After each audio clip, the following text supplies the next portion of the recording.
నాకన్య వచ్చేసా తెచ్చేసా. నాగేశ్వరం ఊదటం తప్ప ఇంకేమీ తెలియదు నీకు. పొయ్యి ఊదే కర్మ పట్టిందా? అక్కడ ఏంటి అలా రెచ్చిపోతున్నావు? నేను తెమ్మనవి తెచ్చావా లేదా? తెచ్చానండి బాబు. ఇదిగో ముక్క, ఇదిగో చుక్క. సారా నా చేతికిచ్చి నా కాడు తీసుకో. కాళ్ళేంటండి బాబు, మొత్తం అన్ని బిసికేస్తాను.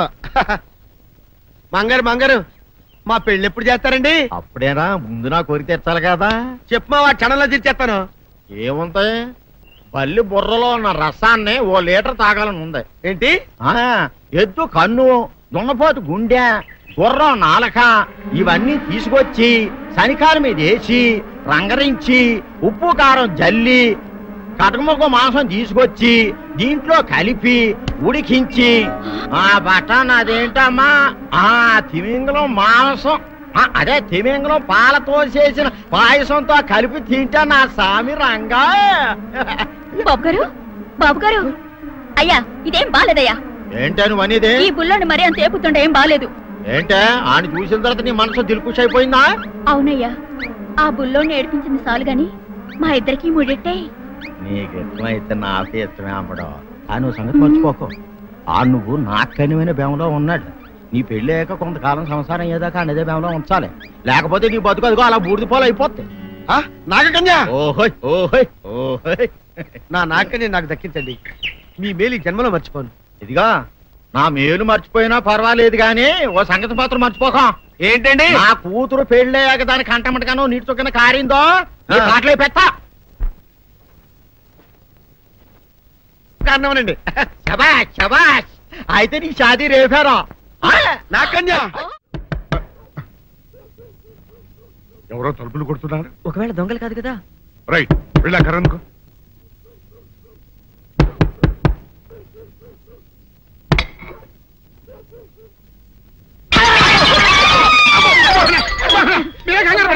ఇది మా అబ్బాయి బుల్లిరాజు, చనిపోయింది రాజుని. మరి ఏమిటి ఇలా వచ్చారు? ఏం లేదండి, పూర్వం చక్రవర్తులు దొంగలు పట్టుకోవడానికి మారు వేసాల్లో తిరిగేవారు కదా. అట్టాగే ఈ ఊరు పేషెంట్ని కదా దొంగలు కాపలా గాయడానికి మారు వేసాల్లో తిరుగుతామని వస్తున్నాం. మీ ఇంటి నుంచి కేకలను పడ్డాయి. ఏంటా అని తలుపు కొట్టాం. ఇంకా నయం బుర్ర పగిలింది కాదు. అవును, ఏంటి అరుపులు? మీరే చెప్పండి ప్రెసిడెంట్ గారు. మొన్నేమో పిల్లాడి సైకిల్ గాలి తీసేశాడు, ఈ వేళేమో వాడి నోటు పుస్తకాలన్నీ చింపేశాడు. ఏమయ్యా, ఏంటిదే? ఎంత వయసు వచ్చినా కానీ సంటి పెట్టలాగనో బుద్ధి లేకపోతే కింద వస్తుంది డాడీ. బుద్ధి బుద్ధి అనాలి. తెలేరా బుద్ధి?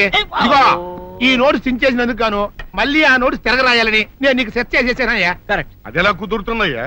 నాకు చదవడం తప్ప రాయడం రాదే. ఇది క్లిష్టమైన సమస్య డాడీ. ఏమీ కెలసడమైన పరిస్థితి కాదు.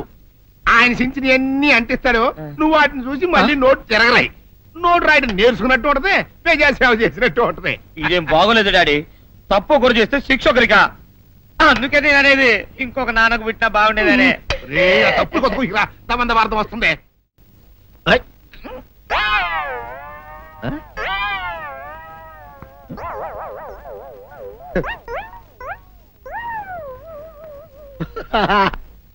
అల్లుడు గారు, ఇదేంటండి ఎవరో చచ్చిపోయినట్టు దిగాలుగా కూర్చున్నారేంటండి?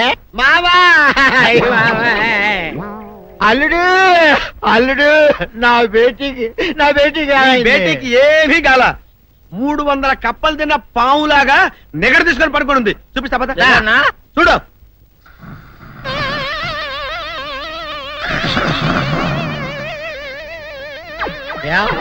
ఏమైంది?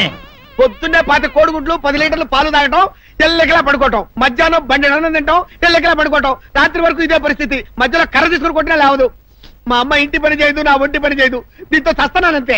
ఓహో, అంతే కదా, అర్థమైపోయింది, సమజైపోయింది. అల్లుడు, నీ కష్టాన్ని సిటీలో తీర్చేస్తా. ఆమె ఉందా? గోల్డ్ ఎంత ఉంది? 3 సుక్కలు చాలు.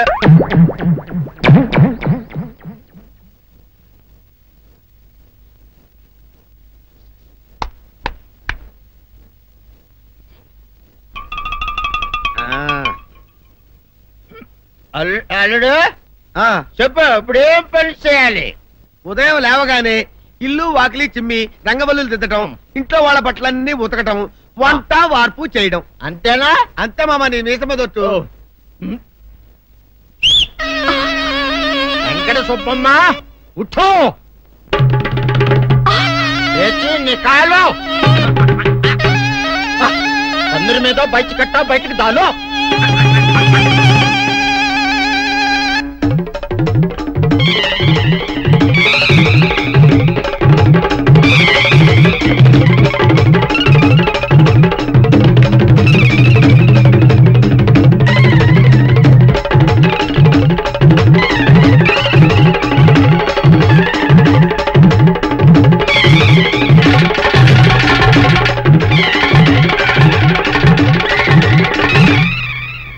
అచ్చా అచ్చా ఇప్పుడు బయటనా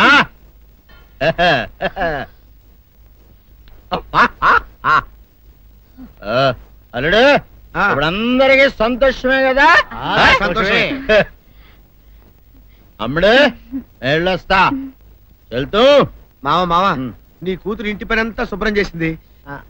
అది అంటే అది మరి ఆ పని నీ పైన ఓహో అర్థమైంది అల్లుడు, అర్థమైంది.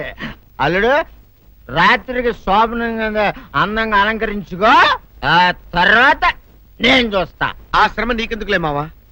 సాధారణంగా అల్లుళ్ళు కట్నం కింద కార్లు, స్కూటర్లు, వాచీలు, ఉంగరాలు అడుగుతారు కదా. నేను నిన్ను ఇప్పుడేమైనా ఏమైనా అడిగానా మావా? ఏడాడాలా? ఇప్పుడు చిన్న చిరుకాన కోరతాను, కాదనకుండా ఇస్తావా మావా? బిల్కుల్ తప్పకుండా ఇస్తావు కదా మావా? ఓ నా మాట కాదనగను మావా. అన్న ఒట్టు ఒట్టా నీకు దండం పెడతా నీ డోలీ మావా. ఎందుకు? దీన్ని తీసుకొని వాయించి మీ అమ్మాయి చేత పని చేయించుకుంటా. ओहा ओहा क्या दिमाग है रे तुम्हारा बेटा? बजाओ ले जाओ ये डोल अच्छा तरह बजाओ. बजाता मावा तू जाओ तू जाओ जातू रे बजाता मावा సర్పస్ డాడీ ఏంట్రా ఇది విషయం, ఇది కిరసనాయలు, ఇది తాడు. అర్జెంట్ గా చచ్చిపోవాలంటే ఈ మూడిట్లో ఏది బెటర్ చెప్పు డాడీ. ఈ ఎసం తాగి ఈ కిరసనాయలు మీద వేసుకుని ఈ తాడు ఊరేసుకుని అగ్గిపూల లపక్కన వెలిగించుకున్నారనుకో టపక్కన ఎగిరిపోతారా. అవును ఎంతకీ ఈ ఏర్పాట్లన్నీ ఎవరి సాగు కోసమో? నేనే ఆత్మహత్య చేసుకుందాం అనుకుంటున్నాను. నా బావి పేసినంట నువ్వు బతికొండంగానే నీ ముఖం పగలు చూస్తే రేత్రి కల్లోకి వస్తుంది. అట్టానికి నువ్వు సచ్చి దెయ్యమయ్యావనుకో దెయ్యాలు కూడా బెదిరి సస్తాయి. నువ్వు సచ్చకరా చచ్చుతా సచ్చకరా నేను చచ్చుతా. అయినా అంత అర్జెంట్ గా సత్తాల్సిన కర్మ నీకేంట్రా ఇప్పుడు? ఎందుక నేను పిల్లని లవ్ చేశా, ఆ పిల్లను నేను పెళ్లి చేసుకుంటానంటే నువ్వు నో అంటావు. నేను నీ మాట వినను అంటే ఆ ఆస్తి కవర్ ఎవరికైనా ఇచ్చేస్తాను అంటావు. నువ్వు ఇచ్చేసే ఆస్తి కవర్ కంటే నేను ఇచ్చేసిన మనసే నాకు ముఖ్యం. అందుకే నేను చచ్చుతా. అదే విషయం. ఓరి నా బొగ్గుకొండ నువ్వు ప్రెసిడెంట్ అవడం నాకు కావాలి గాని పేడెత్తుకునే అమ్మాయిని తీసుకొచ్చి నానా నేను దీన్ని ప్రేమించాను అని చెప్పు, నేను చేయకపోతాను. అవును ఎంతకే ఎవరమ్మాయి? ఒకటే అట్లా సిగ్గుపడబోకరా, చాలా సండాలంగా ఉంది. ఎవరో చెప్పు. అది అది జానకమ్మ. ఏంటి జానకమ్మ? అమ్మా నీ గని పిచ్చిగా నెక్కిందంట్రా. నా వయసావిని నువ్వు ప్రేమించటమేట్రా? జానకమ్మ కాదు డాడీ, ఆవిడ మనవరాలు సౌందర్యను ఆవిడ మనవరాలా? నా ఎదుకున్నా నా బొగ్గుకొండ కదే. రే జానకమ్మ గారితో ఇయ్యమందడం అంటే నేను మాత్రం కాదంటనే చెప్పు. వెంటనే వెళ్ళి వాళ్ళతో మాట్లాడి ఆ ముఖరథం పెట్టించుకొస్తా. అబ్బా కింద ఒత్తులు తీసేసి ప్రాణాలు తీసేస్తున్నావు డాడీ. ముఖరథం కాదు డాడీ, ముహూర్తము ముహూర్తము. అదేలా ముఖరథము అదే పెట్టించుకొస్తా. డాడీ నేను ఇంకో డాడీ కాకుండా నీకే పుట్టినందుకు నాకు పిచ్చి హ్యాపీగా ఉంది డాడీ. ఆనందమానందమాయనే ఈ అందగాడు పెళ్లి కొడుకాయనే. తాతబ్బాయి గారు ఈ శుభ సమయంలో మీకు విషయం చెప్పాలండి. మా బుల్లిరాజు గారు పుట్టినప్పుడు నా గురించి డాడీ చెప్పు చెప్పు చెప్పు. మా బుల్లిరాజు గారు పుట్టినప్పుడు మా ఆవిడికి పురుడు పోసిన మంత్రసాని ఈయన్ని చూసి పుట్టింది పంది పిల్లేమో అనుకుని అని అడిచి ముడిచిపోయిందండి. డాడీ ఇప్పుడు అవన్నెందుకు? ఊరుకోవా, మన జీవితాల్లో గొప్ప ఈ చిత్రాలు జరిగినప్పుడు 10 మందికి చెప్పుకోవాలా. ఇప్పుడు మంత్రసాని మూర్చిపోయింది కదండి. ఇకపోతే మా ఆవిడ ఎట్టండి సేపుల్లే నా కొడుకుని కన్నానని బెంగపడి పురిటి స్థానం అవ్వకముందే చచ్చిపోయిందండి. డాడీ నేను నీ కడుపున పుట్టపట్ట కదా నాకు ఈ ఫేస్ వచ్చింది. నేను ఇంకొక నాన్నకు పుట్టిన అందంగా నన్ను పుట్టుండేవాడిని. ఇక చూడు కాకి పిల్ల కాకి ముద్దురా, నీ మొహం ఎప్పుడు నాకు ముద్దొస్తూనే ఉంటుందిరా కన్నా. ఇకపోతే మా ఆవిడ చచ్చిపోయింది కదండి, ఈయన్ని ఎత్తుకోవడానికి వచ్చిన పని పిల్లలండి ఈయన చూసి దడుచుకుని పరుగో పారిపోయేవారండి. అసలు ఈడికి ఈ జన్మలో పెళ్ళవుద్దా అని నేను ఈ ఆడవని రోజు లేదనుకోండి. అట్లాంటిది మా బుల్లిరాజు గారికి మీ అమ్మాయితో పెళ్లి కుదరటం నిజంగా మా అదృష్టం కదండి. ఎంత మాట, మీలాంటి వారితో వీయమంతరం మా అదృష్టం. అలవరకండి అంత మాట్లాడతారు. పొంతులు గారు మొకరదం పెట్టేయండి. అయ్యా ఈనాటికి సరిగ్గా 4వ రోజుకు ఓ మంచి దివ్యమైన ముహూర్తం ఉంది. అయితే అదే కాయ చేసేయండి ఏంటండి. అట్లాగే